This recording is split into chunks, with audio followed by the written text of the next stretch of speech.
I'm looking to serve people. That's how I approach it. How can I help you? Right. What kind of service do you need? And I start from that point, and the money will follow. It's a natural byproduct.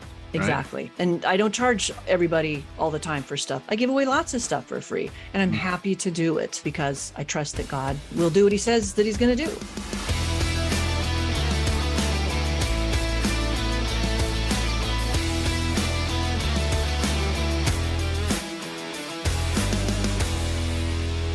Well, welcome everybody back to the Audacious Faith Podcast. I'm excited to be here today, as always, to share with you. And I have a great guest, somebody that I met a few months ago in a faith-driven entrepreneur group. And she's pretty great at some of the things that she does. She helps a lot of people with financial literacy, also specializes in dealing with taxes and the IRS and everything that comes along with that. I know that's something that a lot of people have on their mind today. So it's going to be great to find out some more. And so my guest today is Kristine Stevenson. Kristine, thank you so much for joining us today for the podcast. Thank you, Jay. I'm excited to be here, and I've been looking forward to this for some time. Awesome. Myself as well. So we're going to start right off with it right now, and you can kind of maybe share with our audience a little bit about you, your background growing up, kind of what you do, and also how you came to faith, because that's important too. Absolutely. Great opening question. So a little bit about me. I'm married. I have 4 beautiful children. I have 3 bonus children from my husband when we got married.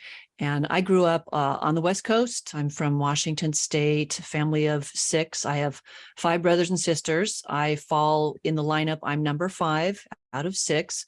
So I tend to be a bit of a charmer or a dreamer and a people pleaser. That's, if you've ever read the birth order book, that's kind of where I fall in the spectrum of things. Got it. So I grew up on the West Coast. I lived out on the East Coast, lived and worked in the Big Apple and New York City. Those are what I refer to as my champagne and caviar days. I worked with an off-Broadway producer and was deeply involved in theater and just loved that. I love music and dance and acting. And so that was early background. Mm-hmm. And I eventually wound my way here to the great state of Texas. And it's just a wonderful place to be for me. And my background, I actually have been working in finances off and on for the better part of 25 years. I've been in the financial planning industry. I am not a CFP, a certified financial planner, but I've worked with several of them. And I've been in the tax world, 25 years or so. I started off with H&R Block, learning how to prepare tax returns way back when, kind of had a knack for it, really liked numbers. So that came to me pretty easily. And eventually that led into a job with the IRS in Austin, Texas. I spent 7 years there working inside, learning some of what goes on inside the IRS. And I loved my time there. Super, super educational. I spoke with thousands of people across the country. I handled tens of thousands of tax returns, physical tax returns. I saw all sorts of interesting information about people and their finances. And so I did 7 years doing that. And that led into an opportunity to become an enrolled agent. And about the same time, I got into financial coaching when I became debt-free personally back in 2013. And then my husband and we paid off our home a few years ago and we're completely debt-free. We own our house. We cash flow our life. We don't use credit cards. It's a great place to be. And I want to help others succeed with their money and avoid trouble with the IRS, whether that's a person or a business. Nice. Now, I love what you're saying right there, because you just mentioned debt-free, cash flow your life, not using credit cards. I think that some people ask this question when they're getting advice from someone else. They start to think to themselves, I wonder if this person really does this, really practices themselves. Yeah. There's a lot of people that coach financially that are financially a mess. Yes. And so I love what you're saying here, because you actually have lived it, have done it, do it now, And so Yes. you're not just giving a textbook answer on what's supposed to happen, but you're actually putting that into practice yourself. Yes. And I've been broke, unemployed, driving crappy cars, no money, living on credit cards. Mm-hmm. Been there, done that. I've been down in that hole, Right. and I dug my way out. And that's why I love part of what I do, is because I can help people that are in that mess. And that doesn't necessarily mean people that are, don't have a lot of income. People, I work with people with 6 and 7 figure incomes, Mm-hmm. and they're in a mess and they Yeah. don't know how to get out of that hole. So, Yeah. So it's I love not helping really them out. the income, it's how much money's left, right? Yes. Yeah. I mean, yes, income is certainly related, but what it boils down to behavior Mm-hmm. with money, and then what's left over, or in some cases, what's not left over, and how to Yeah. figure out, well, we need to find you some leftover money to get ahead. And how do we do that? Nice. So here you went through all of these different experiences: theater, you're in New York City, you're in all these places, which I did not know that about you. So that's pretty fascinating. And then you end up working in what some people would call the lion's den. You're right in there at the IRS. Daniel in the lion's den. Right. So right in the midst of it, you said you talked to thousands of people, many of whom, when you first went to talk to them, probably did not want to talk to you. Or at least we're not thrilled about the fact that they were. Yet in the midst of all that, and you're a person of faith as well. So how do you see God taking all these experiences now, and including the fact that you were in debt yourself, you were driving the credit cars, you were living on credit cards. He's taken all these pieces now and put it to the person you are today. So how do you view that? I mean, you see, as you look backwards, how God's just been working all the way along? Yes, I am a person I've always had my faith. So I born and raised Catholic, went to Catholic grade school, and the extent of my practice of my faith involved going to church and saying grace before meals.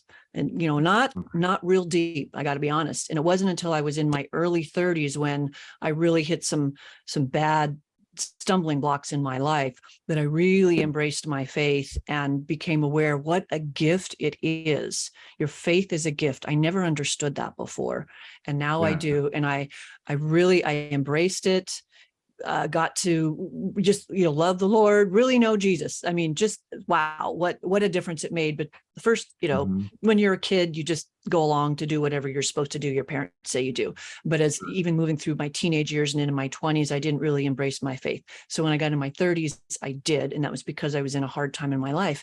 And I look back on that and I can see God's hand in all of it, and maintaining my faith in him to get me through. Didn't know how I was going to fix it. Didn't know how I was going to get out of the trouble spot I was in. And I have come to understand, and I have this little saying in one of my emails, that nothing happens by chance, but by the far-sighted wisdom of God. Everything we experience, the good and the bad, can be used to help improve us, personally, professionally, in our faith. And God's hand is in all of that. He's always with us. We forget about it sometimes. I know I did, but he's always with us. And so I can look back and see his hand. Oh, yeah, I steered off the path for sure. And I was able to get back on because of grace and his forgiveness and his love for me. And I see that now. And even in the people that I talk to that are really stuck in their financial troubles or their IRS troubles, I know they can get out of it. They need some help. They need some earthly help. And that's why they hire me. But also, I know that whether they believe it or not, or whether they're aware of it or not, that God is actively in their lives. And sometimes I can tap into that with them and help them. And I love bringing that awareness to them. Sure. Now, one thing that I've heard said, and I believe it's accurate, especially in this case, is that you are the most qualified to help the person that you used to be. And, yes. And so as you're dealing with a lot of these people, and you've gone through some of this stuff, you've seen how God took you through what looked like impossible situations that you didn't know how to fix. Yep. And now you're on the other side of that. Obviously, we still have challenges in life. Oh, yeah. Oh, yeah. But you're able to now, in a sense, not only professionally, but in a ministry type of way, help people with these particular problems. Maybe share some of the most common complaints or mistakes that people make financially that starts to put them into that hole. Sure. Great question. So there's a couple different things, because I do work in two different worlds. I work in the tax world, and then I work in personal finance, and they are related. But in the personal finance world, when I'm sitting down with someone, and most of the time it's on Zoom, just like this, we're sitting down and I start asking them questions. A coach that's not my title. It's not, it's how I'm helping people. It's what I'm doing. And so we start talking about their finances. And when you get into people's money, you see what they're putting their life into.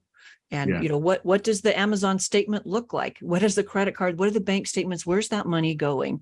And so oftentimes we talk about, one of the first things we talk about after what's your income every month, we talk about, are you tithing? Do you give to charity? Who are you giving some money away to? And that can tell me, even most people say that, they'll say, well, I wish I could give more. I hear that almost 100% in every conversation I have. Right.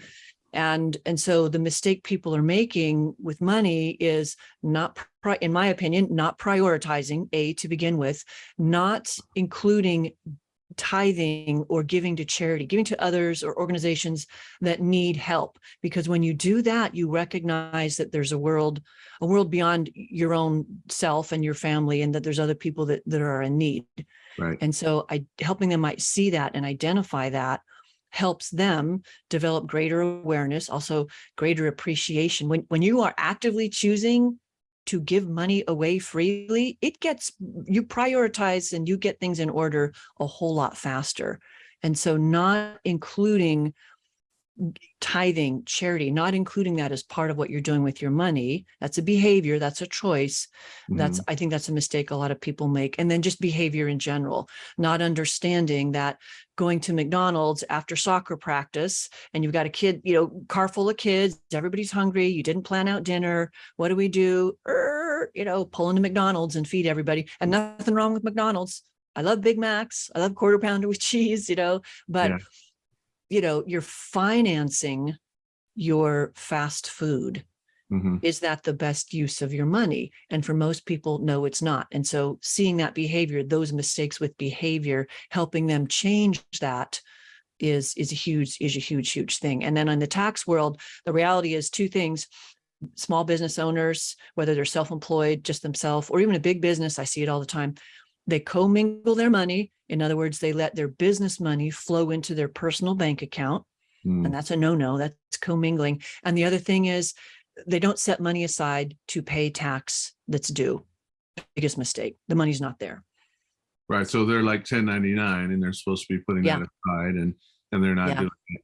And then, they're like, oh, I'm doing fine all month and, throughout the month. And then all of a sudden it comes time for taxes and they got. Right. Oh, there's no money for taxes. And so they don't pay because there's no money. And it becomes a repeating cycle over and over and over. Even businesses, I see it a lot of times with, I'll just say restaurant owners, for instance, because owning a restaurant, wow, what a challenge. I would never want to do that. God bless the people that run restaurants. The margin is tight. It's a cutthroat business. I mean, it's tough. And so a lot of times employers run into payroll tax issues. That's what I see a lot of, is those quarterly tax deposits business owners aren't making because they don't have them, they're supposed to have the money and they didn't set it aside. So it's a vicious cycle, but it can be fixed. It absolutely can be fixed. It just takes those disciplines and that planning, right? And you started off with something that a lot of people don't discuss, and that is the tithing. And I've dealt with a lot of people financially as well, where it's the same thing. You get to that subject, even if they're a person of faith, and it's like, oh, like $20 a month or something like that. And then you wonder, are they even truthful about that, or are they just telling you that because they don't want to say nothing? Right. Yes.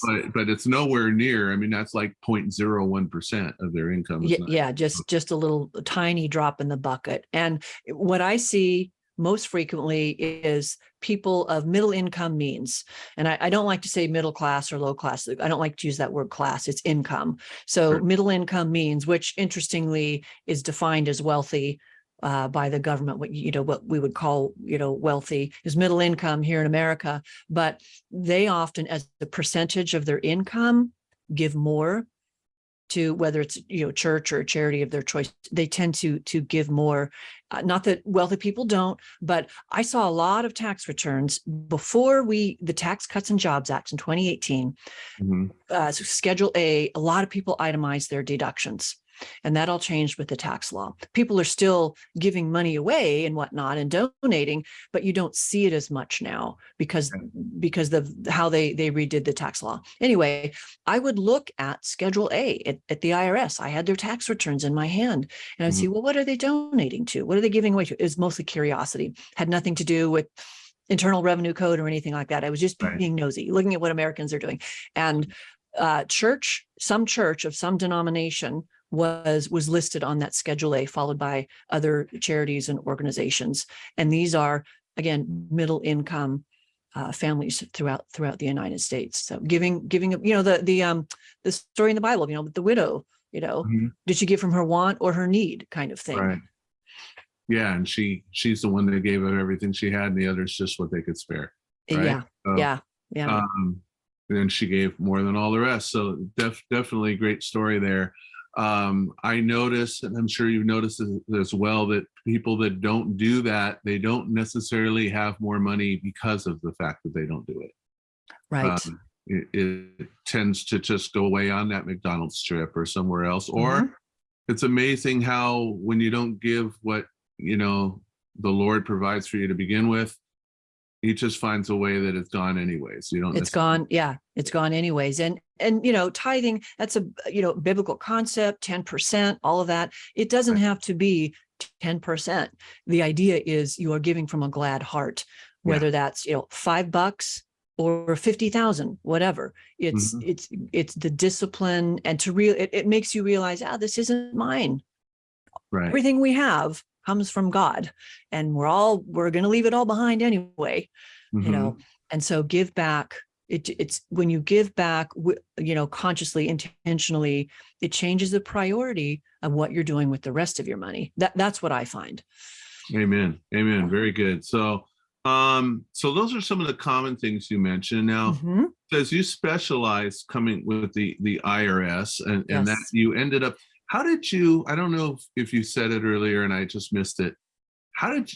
From where you were, what you were doing, how did you end up there?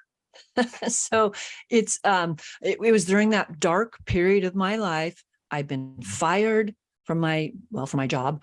I had very little income. I was on unemployment. Was going through a really rough time financially. I needed a job.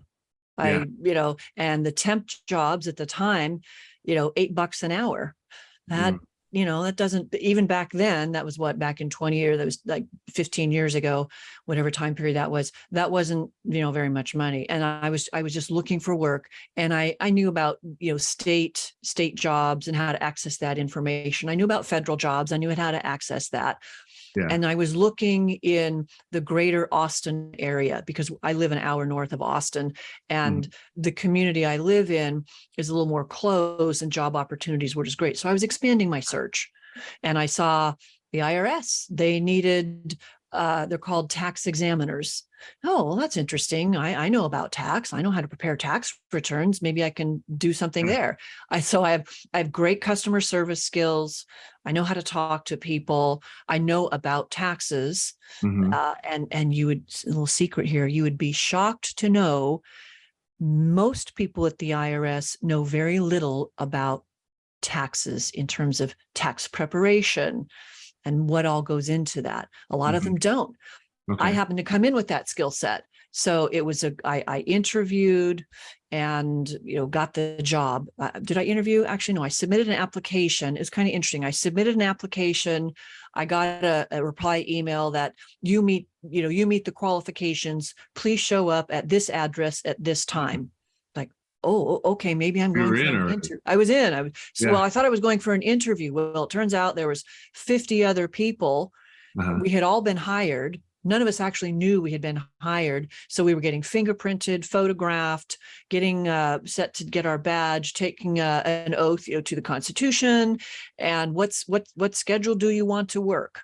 Hmm. So I was like, I guess I've been hired. I mean, it was really kind of odd. Anyway, and so that's how I fell into it. And it was a great 7 years. I loved my time at the IRS. It was really cool. So now you said you're like a certified agent now or something like that? Yes. But yes. what does that mean? So I am an enrolled agent. That's Okay. the EA after my name, enrolled agent. That's a professional credential that the IRS awards. It's the top credential the IRS awards, and you sit for a series of exams on business tax, personal tax, and ethics. And you pass those exams, and then you are awarded this credential. And what it means is I can do all sorts of things, tax preparation and lots of things, but specifically in the work that I do, it allows me to negotiate tax debt settlements for business and people. That's what I do. It's a niche market.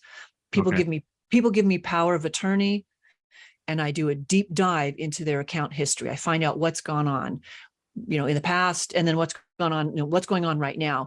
And I negotiate a settlement. I resolve the issue. And so sometimes I can make the tax, I can get it substantially reduced. Other times I get people into a payment plan based on what they can pay, but I have to use IRS standards and forms and things like that. But I solve their IRS problem.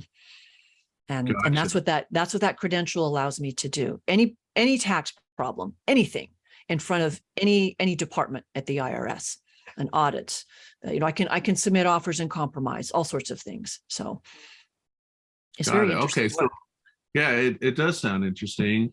For most people, the IRS is just not something that they like or want to have anything to do with. Right. They're the bad guys in people's eyes. So how is that accurate, or is it not accurate? And what are the most common problems people get in with the IRS that you help them with? So people at the IRS, honestly, they're regular, everyday people, just like you and I. But the IRS is this behemoth. It's this monstrosity. It's this never-ending, relentless government institution that marches on 24/7, 365 days out of the year. So it never sleeps. It never rests. But the people inside are regular people. And for the most part, they are just trying to do their job and follow the instructions that they're given in their internal revenue manuals, the IRM. That's the inside term. And so they really want to help people, but they're underpaid, they're overstaffed, particularly after COVID. I mean, they're up to their eyeballs in paperwork. It's really bad. I have a lot of sympathy for them. I have friends that still work at the IRS, and it's tough for them. And at an individual level, most people are genuine and sincere at the IRS, and they want to help you out. Yeah, you get the rogue actors that really want to stick it. You didn't pay your tax, and so now we're gonna stick it to you. No, we're not gonna forgive that penalty, or we're not going to take away that interest. You have bad apples in any institution. Even in the church, you got some bad characters. In the police force, you got bad characters. Same at the IRS. But by and large, most people are really good, and they want to help you out. And people get into trouble.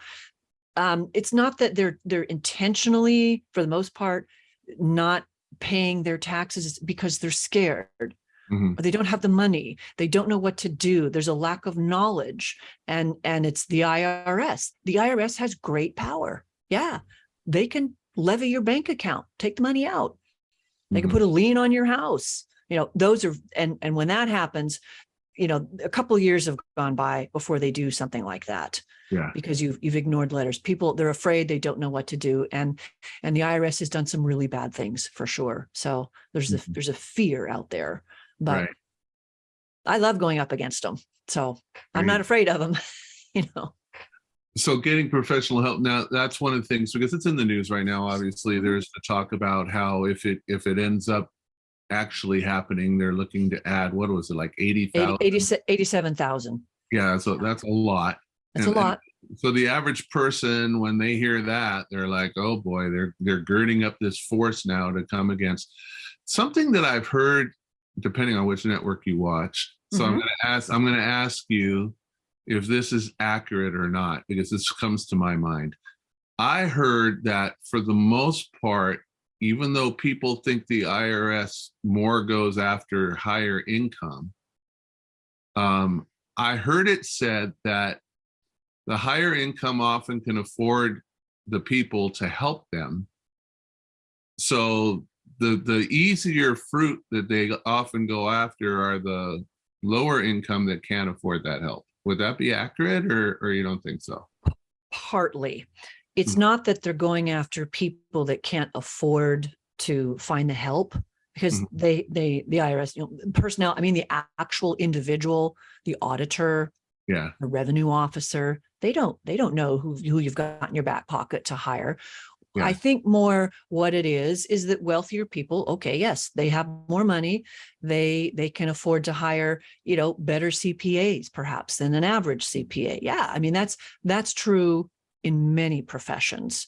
Okay. The people that they're, quote, going after on the lower end of the spectrum, a lot of enforcement with the IRS, and I saw a lot of this. There are many people, middle income, that get large refunds from tax credits called additional child tax credit and earned income credit.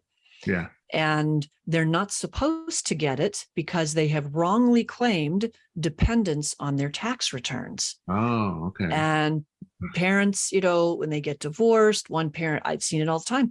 One parent claims a kid or dependent they're not supposed to, and it messes up the other parent's tax return.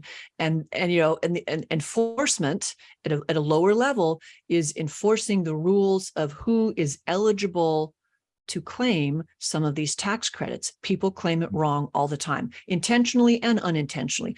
And so they have to go and try and get that money back. That's enforcement at the lower level in these middle income scenarios. And right. And people of greater wealth, sometimes they try to use, illegal tax shelters and hide their money, Swiss bank accounts, some of those older stories, the bank account in the Bahamas or whatever. So yeah, if you have more money, by default, you'll be able to hire, maybe better professionals. But I help middle income people all the time get out of their messes. So with the IRS. Gotcha. Sounds good. Now you wrote a book, right? You have a book that's out. Yay, in fact, I think it's right behind you. Tell us a little bit about that book, what it is that caused you to write it, and what's the biggest benefit from it for people? Sure. So I was compelled to write this book about a year ago. It's very interesting. I could not write it. I wrote about this in the beginning of the book. I went to bed. It was midnight. Couldn't sleep. Threw back the covers. And I was like, I'm getting up to write this book. And my husband, God bless him, says, which one? So, get out of bed and start just writing notes and doing that. And it took me about 2 weeks to write 80% of this book. I mean, it was just pouring out of me. I couldn't not write it. And then it took me about 80 weeks to write the other, 20% of the book. So that's kind of interesting all by itself. But I wrote it because in my work as a financial coach, I belong to a network of Dave Ramsey coaches, and I saw a lot of new coaches coming into the program asking these same questions over and over. Like, do I need an EIN? An employer identification number? Should I form an LLC? How do I pay self-employment tax? Just these basic questions. I kept hearing them over and over, and I was meeting with them, telling them how to do this stuff. So that was part of why the impetus for writing it. The other part was all the time that I spent at the IRS. I don't know how many self-employed people I spoke to, and they were in trouble because they didn't pay self-employment tax, kind of like what we were talking about earlier. They didn't have money set aside. And I see that now in my work it's called tax resolution. That's the work I do. Again, businesses, individuals, they're not setting money aside to pay tax. And it's so easily remedied. It is a simple thing to open a business account. at your credit union. Yeah. Get an EIN from the IRS. It takes 15 minutes. You can do it online. Open that account. Start funneling money into a business account or a business savings account to pay tax. So all these things I keep hearing over and over and over. So this is what I wrote about. Nothing in my book is new. It's all out there. It's all in IRS publications, in the Internal Revenue Code. But who's going to go read that? Exactly. You know, this is a thin little book. This is it right here. You know, pretty small in terms of volume, couple hour read, but it's the basic stuff that people need. And if they do this stuff, develop some processes, develop some systems, you can avoid trouble with the IRS, hence the title of the book and why I wrote it. It's on Amazon. I think there's a couple of used copies, so you can go buy it for $9.99. It's on Audible. It's going to be on Audible. I recorded it about 6 weeks ago. Oh, great. And I hope to have it on Audible. I was my own narrator. That's great. It should be up at the end of October, and it's in Kindle as well, but it's all on Amazon.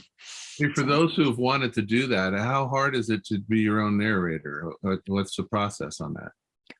Well, there's several things. There's all sorts of ways you can go about doing it. You could, create, record your own book if you have good equipment and good systems and things like that. I hired a professional.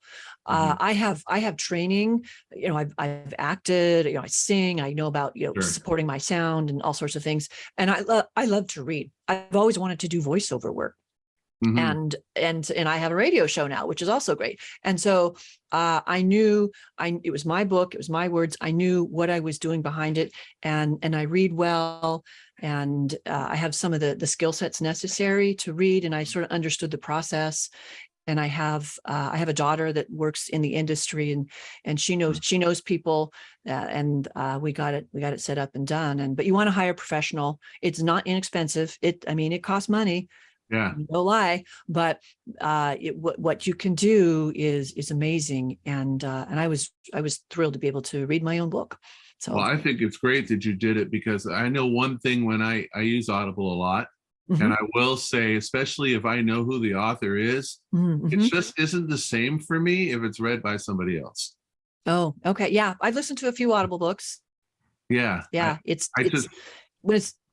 Oh, go ahead. I was going to say, when it's your own, when you know the person, it makes all the difference. Yeah, I just like it so much better when it's coming from the voice of the person that actually wrote it. In some cases, obviously, I wouldn't know what the person sounds like, and I'm not sure. But yeah, I think it's great that you did that. It really adds authenticity to it. Thank you. Yeah. Now you mentioned a radio show also. So tell us about that, and how do people hear that or catch it? Yeah. So my radio show is every Thursday from 9 a.m. to 9:30 Central Time, because I'm in Texas, and it's called Dollars and Cents with Kristine. It is a small segment of a larger show that runs every day from 8 a.m. to 11. And now the show it plays on a 24-hour cycle, so it repeats itself. But you can listen to my show the best way. Well, there's a couple of ways. You can download the radio station app, and the call symbol or call letters are KTEM. KTEM. You can download that app and you click listen now, or you can go to the website, which is a news site, ktemnews.com, and you click the little listen now button in the right-hand corner, 8 to 11 Central Time. And again, the show plays Monday through Friday, but my segment is Thursday mornings from 9 to 9:30. And I talk about IRS issues of the day, tips and tricks, some of the great success stories, the wins for my clients. And then I also talk about some of the things I do as a financial coach and how I'm helping people that way. And it's great to have a little radio show and talk to the masses. I really enjoy it. Get to more people. That's fantastic. So how long have you been doing that? I've been doing that since March, kind of fell into it. Again, nothing happens by chance, but by the far-sighted wisdom of God. Yeah. And I'm building an audience. People are calling me now a little bit more on air, and I'm answering their questions on air to the extent that I can. I've learned a lot about radio, and man, it's fast. It's not like a podcast. Yeah. Which got a nice slower pace, and you can talk about things. Radio is super fast.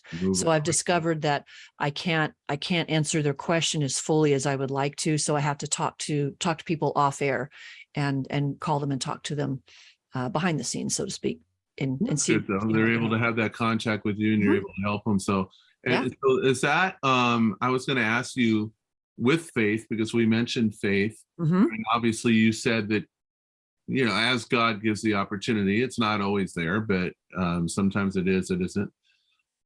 Is that part of why? I mean, obviously from financially you would want to help people, but is that part of the mission as well, just to connect and be a blessing to as many people as possible? Yes, absolutely. Which I have been this past year. This has been a really great year for me in terms of thoughtful reflection, slowing down, and I've been drawn more and more to people that are incorporating their faith actively into their business, which is why I got to Faith-Driven Entrepreneurs, was where I met you. You know, Right. I knew about FDE like 18 months before I ever entered into it. And it was just a little, someone I met, they did not become a client, but they were part of Faith-Driven Entrepreneurs, and that kind of put a little seed. This is how things work. Plant a seed, let it grow. And soon enough, if you are listening and paying attention to the Holy Spirit, in my opinion, you can, you know, these things can come out. And so I was led to get into Faith-Driven Entrepreneurs as a result, in part, of the things that I have been doing this past year for myself. And it's not that I ever excluded God from my life or my businesses. I have two, businesses, but I wasn't actively inviting him in. And now I'm actively inviting him in, and I can see the blessing of that, because I'm relying more on God to put the people in my path that need help. And if they don't end up in my path, okay, Lord, they didn't need my help. That doesn't mean I'm not trying to do some marketing and doing the things that we need to do to grow our businesses, but I'm relying more like, okay, God, you got this. I'm relying on you to give me the people that need my help. And when I trust in that, I'm calmer, I'm more at peace. And I think by extension, I can give that to other people. You sense when someone is a calm person. Sure. And where's that coming from? Well, they've got Jesus in their heart, and love, and they want to help people. And so all of those things play into what I'm doing, when I'm helping people with their finances, with their money issues. So it sounds to me like what you're saying right there is exactly what I've been taught in not too long ago. And that is that when you're helping someone, if you're helping them because you really need to make some money and you really need to land a deal, it's less effective on average than if you're helping them just because you're helping them. Yes. And God's providing the rest. And then you end up with more, like you mentioned this opportunity radio show, you've got your book out, all of this. I mean, you could be striving, marketing, good, but God's opening these opportunities for you as you're putting things in the right order. Yes. Yeah. Yeah. And lots of people talk about that. People of faith say, when I'm changing the focus, it's yes. I mean, this is my livelihood. This is how I earn my money. Absolutely. But I'm looking to serve people. That's how I approach it. How can I help you? Right. What kind of service do you need? And I start from that point, and the money will follow. Absolutely. It's a natural byproduct. Exactly. Right? Yeah. And I don't charge everybody all the time for stuff. I give away lots of stuff for free, and I'm happy to do it because I know the money's going to follow, because I trust that God will do what he says that he's going to do. Go figure. Yeah. So you mentioned that aspect of it, just putting what God wants done first, and then he'll take care of it. You mentioned earlier the tithing, which I keep going back to that because a lot of people get that wrong. So would you say that a person should look in life as, you have a business partner? God in a sense is, I mean, obviously he's your silent partner. He's the CEO, but he's the partner there. He's saying, hey, you give to me first. I got it. I'm going to fill the barns. I'm going to put it, we work together, rather than he's an afterthought. There's a big difference. And that's where I think the mistake is often made. He's more of an afterthought. If there's something left over, I'll give you, whatever I have, Yes. whether it's time, attention, finance, whatever it is. When we go in with God being the partner, and he's calling, leading us in the shots, and he's going to take care of it as long as we do the way he's leading, it makes a huge difference, right? It really does. Yes. Mhm. I went on. So again, part of this year of, I'm going through right now, I went on a retreat in Mhm. Switzerland about a month ago. Yeah, I And saw that. yeah. And it was really part of the, slow down to speed up. I Mhm. was reading John Mark Comer's book, The Ruthless Elimination of Hurry. And if you don't know that book, haven't heard about it, he's a pastor in Okay. Oregon, I believe. Great book, but it really spoke to me because we live in this frenetic world.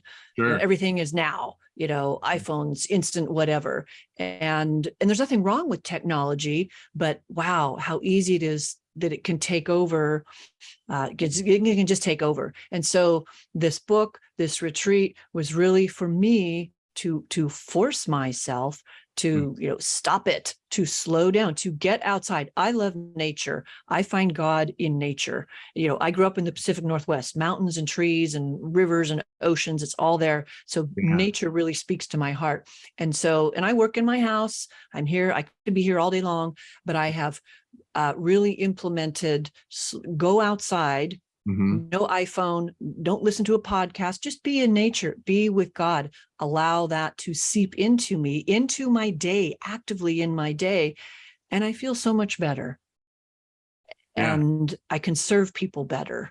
And I'm less, tense, or I'm more relaxed, whatever you want to say. And it just, I serve better when I take some time out to be with God. Yeah, you're It's actually just more effective.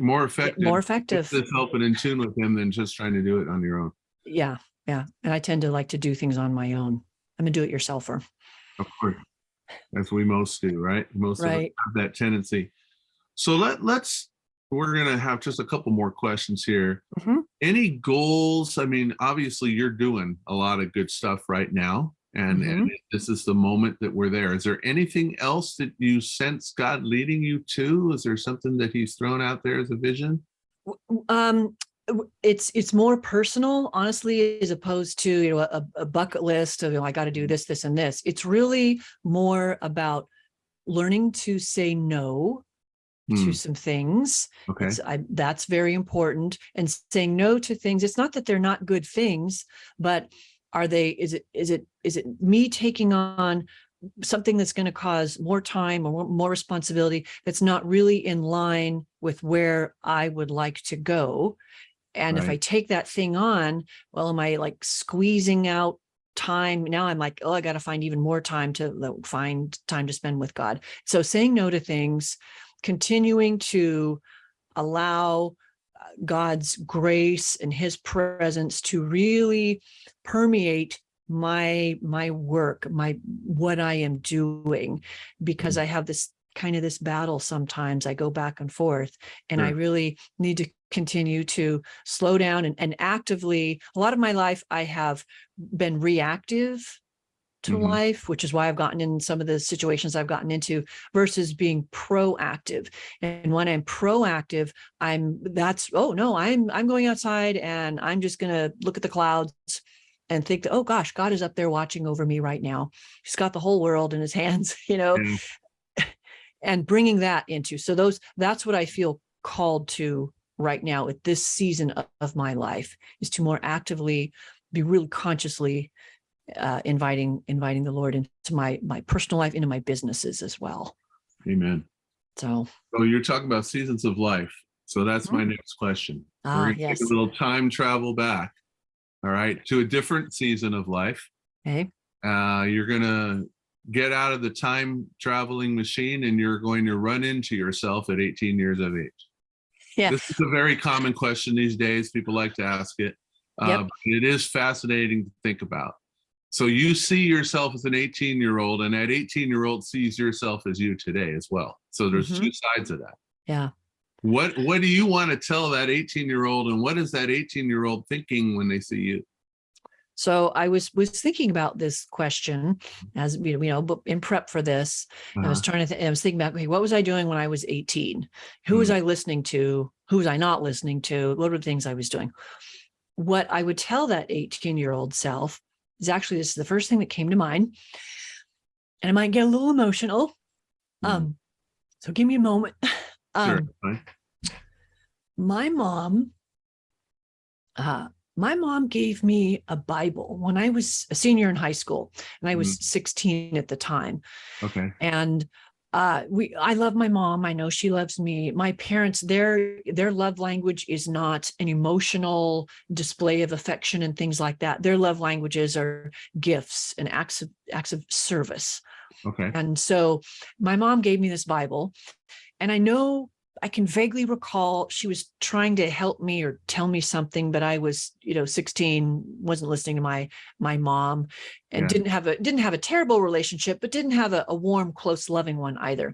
And so I would tell that 18-year-old person, think back to when your mom gave you that Bible. She was trying to communicate something to you that she thought was of value and would help you. What was going on in your life at the time? I was dating a guy that was 6 years older than me, for one thing, and I was 16. So that was wrong. But, what was going on? Why would she think the Bible? Why then? Why did she give that? Think about that. Open it up. Don't just set it aside. Maybe go read a gospel or something, or, I don't know. There's lots of good stuff in the Bible, but figure out what she was trying to communicate and think about that and consider that. So I would tell the 18-year-old to do that. And the other thing I would say, this, we didn't have the internet. We didn't have any of this stuff. Zoom didn't exist. We didn't have cell phones, none of that. We had libraries and the yellow pages, Yeah, exactly. I love to read books, like real books, paper books. So I would tell that 18-year-old to go to the library, ask the librarian for books on leadership. Look for books on successful business people, preferably successful Christian business owners. If, there was such a thing, if people were writing books back then, like James Dobson, writing those sorts of books and things.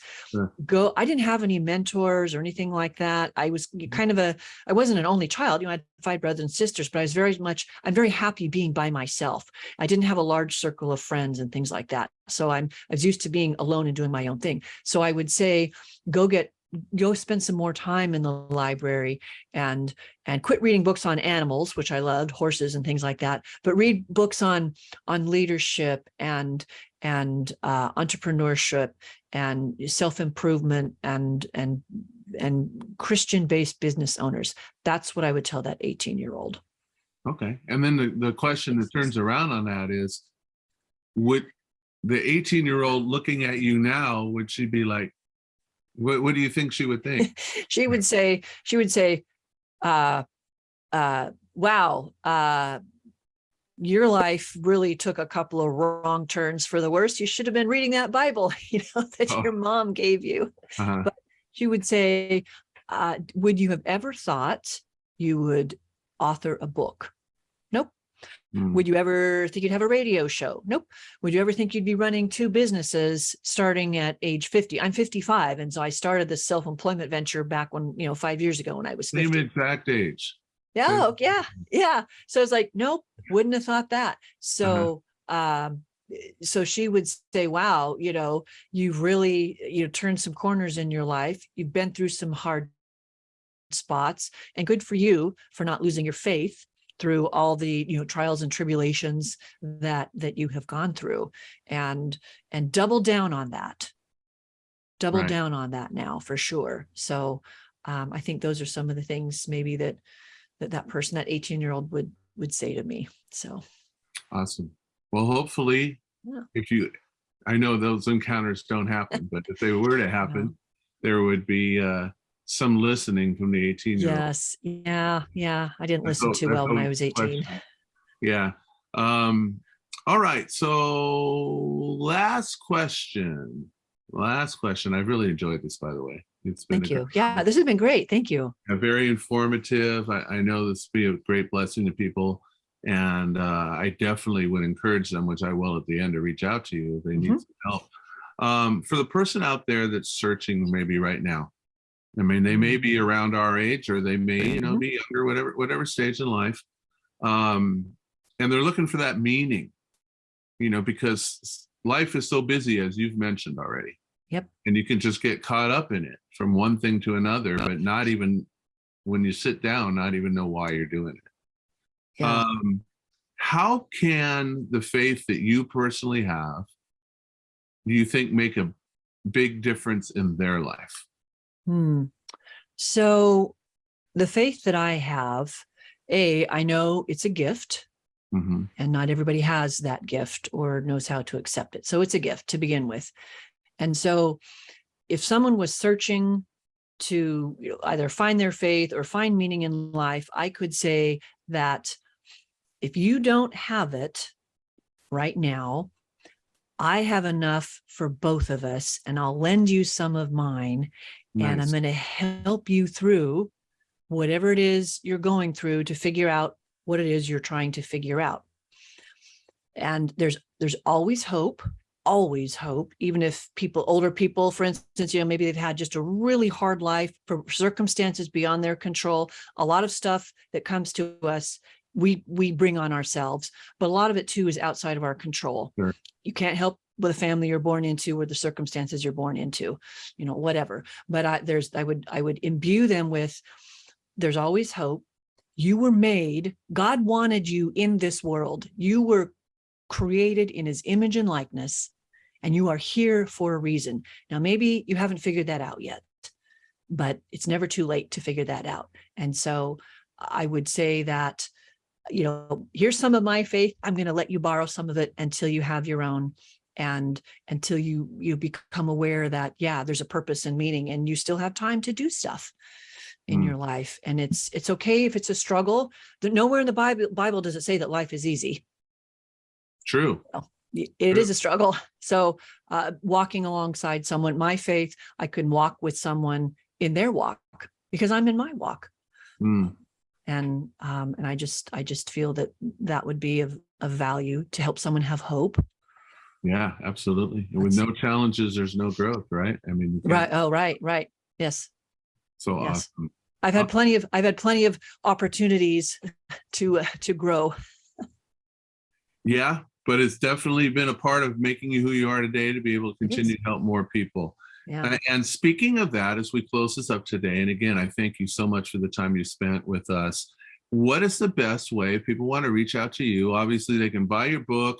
They can catch you on that radio program, which sounds very intriguing at this point, especially after talking to you today. Is there any other good way to reach out and connect to you directly? Yes. So directly, I'm happy. I have a Google Voice number. I'm happy to give that out. Okay. It's 737. You can call me 737-234-0196.